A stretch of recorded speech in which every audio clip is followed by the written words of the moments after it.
Assalamualaikum warahmatullahi wabarakatuh. Izin memperkenalkan diri, nama saya Abdul Firmansyah dengan NIM belakang 218. Judul penelitian kali ini adalah tentang Developing a Green Building Evaluation Standard for Interior Decoration Case Study of China Management Operasi.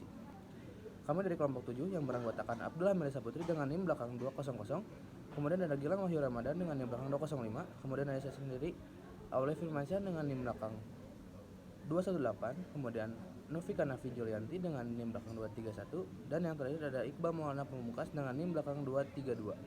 Baik, yang pertama adalah latar belakang.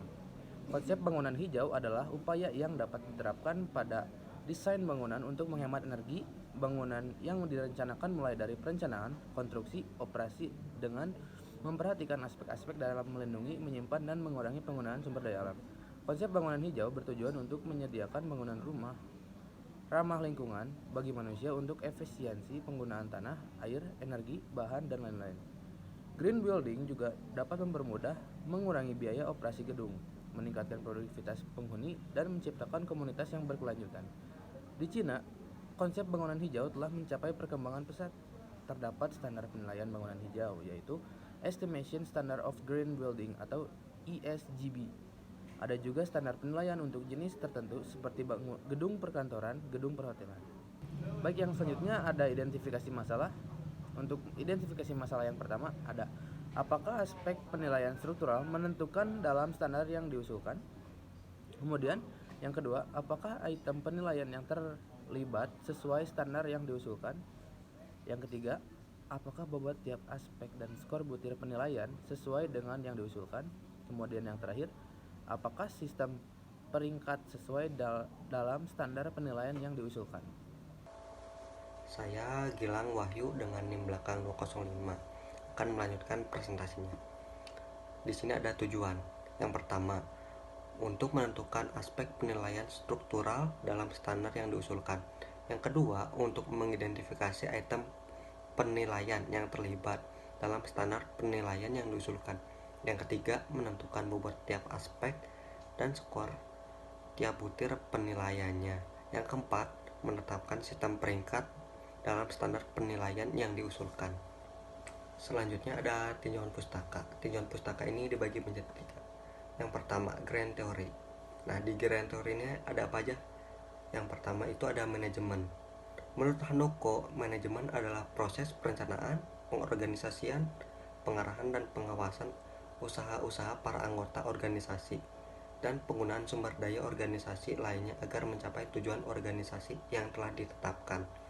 Lalu yang kedua ada manajemen operasi. Menurut Heiser dan Runner, manajemen operasi adalah serangkaian kegiatan yang menghasilkan sebuah nilai dalam bentuk barang dan jasa dengan mengubah suatu input menjadi output. Lalu selanjutnya di tinjauan pustaka ini yang kedua, middle theory.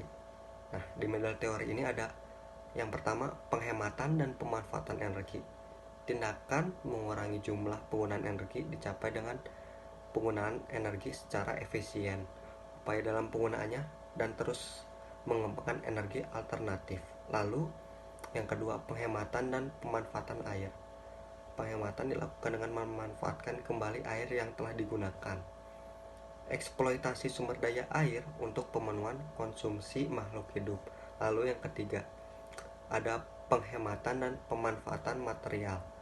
Penghematan dapat dilakukan pada tahap penyediaan, handling, dan processing. Pemanfaatan pada suatu bangunan memegangi peranan penting terkait dengan tujuan hemat energi dan ramah lingkungan. Selanjutnya yang keempat, ada penghematan dan pemanfaatan ruang tapak. Ruang tapak digunakan untuk mengetahui potensi apa saja yang ada pada tapak sehingga perancangan bangunan berfungsi dengan optimal. Lalu yang kelima, kualitas dalam lingkungan. IEQ mengacu pada kualitas suatu bangunan dalam kaitannya dengan kesehatan dan kesejahteraan yang menempatinya. Lalu yang keenam, manajemen konstruksi hijau. Menurut Glavinich 2008, yaitu suatu rencana dan pelaksanaan proses konstruksi yang didasarkan pada dokumen kontrak untuk meminimalkan dampak negatif konstruksi lingkungan. Lalu yang ketujuh, peningkatan dan inovasi, pengetahuan yang menjadi produk baru, atau mengubah produk, proses, dan pelayanan untuk membuat nilai. Assalamualaikum warahmatullahi wabarakatuh. Nama saya Novika Nafi Julianti dan di belakang 231. Di sini saya akan melanjutkan penjelasan selanjutnya, yaitu Applied Theory. Yang pertama ada bangunan hijau. Menurut Insinyur Rana Yusuf Nasir 2016, Green Buildings adalah bangunan yang sejak perencanaan, pembangunan dalam masa konstruksi, dan dalam pengoperasian serta pemeliharaan selama masa pemanfaatan menggunakan sumber daya alam seminimal mungkin. Lalu yang kedua, standar penilaian. Standar yang berkaitan dengan mekanisme, prosedur, dan instrumen penilaian. Lalu yang ketiga, dekorasi dalam ruangan. Menghias atau memperindah suatu benda, ruangan, panggung, bangunan, atau objek lainnya agar sesuai dengan keinginan. Lalu selanjutnya terdapat model penelitian. Model penelitian yang digunakan dalam penelitian ini melibatkan metode kuantitatif dan kualitatif. Dalam metode kuantitatif yang meliputi tinjauan pustaka dan pertemuan kelompok terfokus digunakan untuk mengidentifikasi item penilaian potensi dan untuk menemukan item akhir yang sesuai dalam konteks Cina. Lalu dalam metode kuantitatif yaitu proses hierarki analitik dan indeks signifikan relatif dilakukan untuk menentukan bobot setiap aspek penilaian dan skor yang tersedia untuk setiap item penilaian. Lalu terdapat data yang digunakan. Beberapa sistem peringkat bangunan hijau yang berlaku ditinjau seperti LEED, BREEAM, Green Globes, Green Star, CASB, Green Mark, BEAM+. Kemudian dilakukan 5 kali pertemuan fokus grup dengan 27 profesional berpengalaman untuk menentukan aspek item penilaian yang sesuai dengan konteks Cina. Hasil terpenting dari FGD tersebut adalah penentuan aspek penilaian struktural dan detail item penilaian untuk dimasukkan ke dalam standar evaluasi. Lalu terdapat sumber data yang datanya itu terdapat dari Kementerian Perumahan dan Pembangunan Perkotaan Desa Republik Rakyat Tiongkok atau Ministry of Housing and Urban Rural Development of the People's Republic of China. Lalu yang kedua terdapat dari Administrasi Umum Pengawasan Mutu, Inspeksi dan Karantina Republik Rakyat Tiongkok atau General Administration of Quality Supervision, Inspection and Quarantine of the People's Republic of China.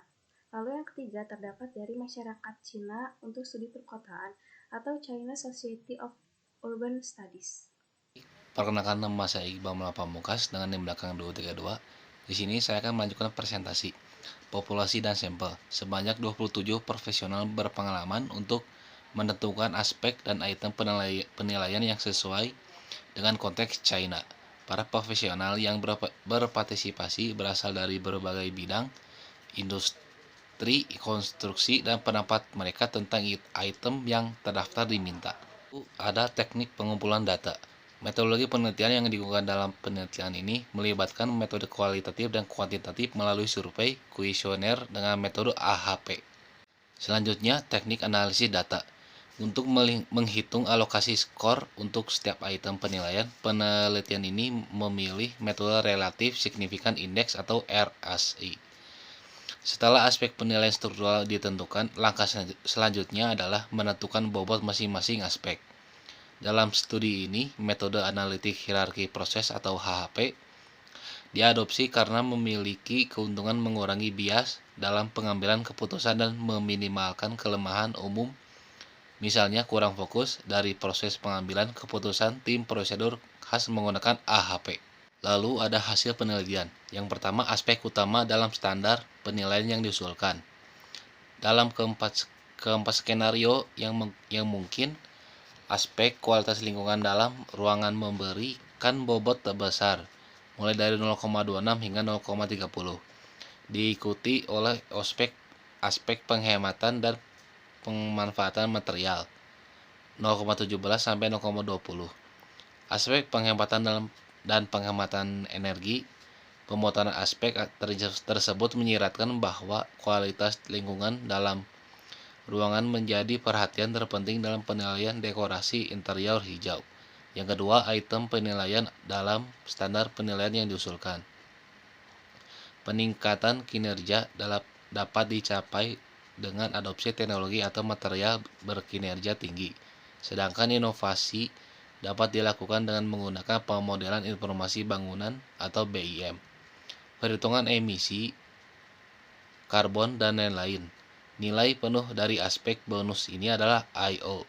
Namun ada beberapa total 16 poin yang tersedia dalam aspek ini dalam lebih dari 10 poin dapat dicapai oleh sebuah proyek. Hanya 10 poin yang akan diberikan. Selanjutnya, saya Abda Melisa Putri dengan NIM belakang 200. Di sini saya akan membahas mengenai hasil penelitian. Selanjutnya ada pemeringkat standar penilaian diusulkan. Persyaratan terkait pemanasan untuk daerah dengan penyediaan pemanas tidak dapat diterapkan ke daerah tanpa penyediaan pemanas. Dalam keadaan ini, item yang tidak dapat diterapkan akan dikeluarkan dari penilaian. Dengan demikian, total poin yang berlaku untuk aspek tersebut tidak dapat mencapai 100 poin, yang berarti nilai penuh sebenarnya kurang dari 100. Selanjutnya ada studi kasus.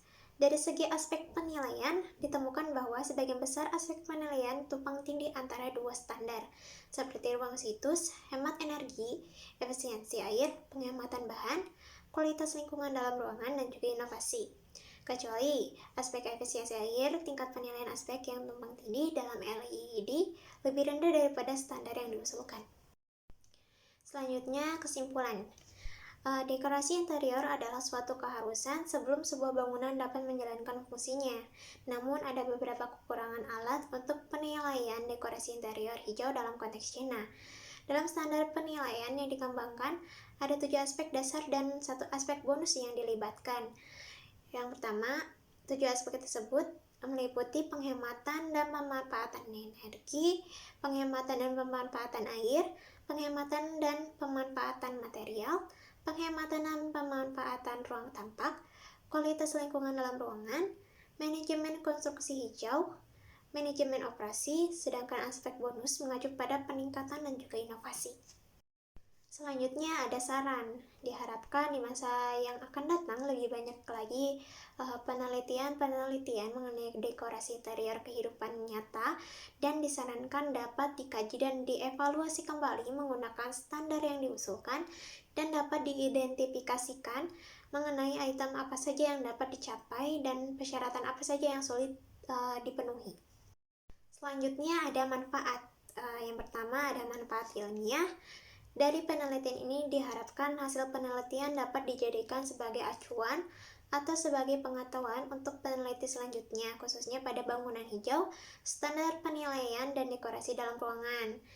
Lalu ada manfaat praktis. Dari penelitian ini dapat dijadikan sebuah panduan untuk organisasi dalam mengembangkan standar evaluasi bangunan hijau berdasarkan 7 aspek seperti penghematan dan pemanfaatan energi, penghematan pemanfaatan air, penghematan pemanfaatan material, penghematan dan pemanfaatan ruang tampak, kualitas lingkungan dalam ruangan, dan juga manajemen konstruksi hijau dan manajemen operasi.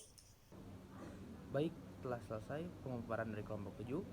Mohon maaf untuk segala kesalahan yang ada dalam video ini, dan terima kasih atas segala apresiasi yang ada. Wassalamualaikum warahmatullahi wabarakatuh.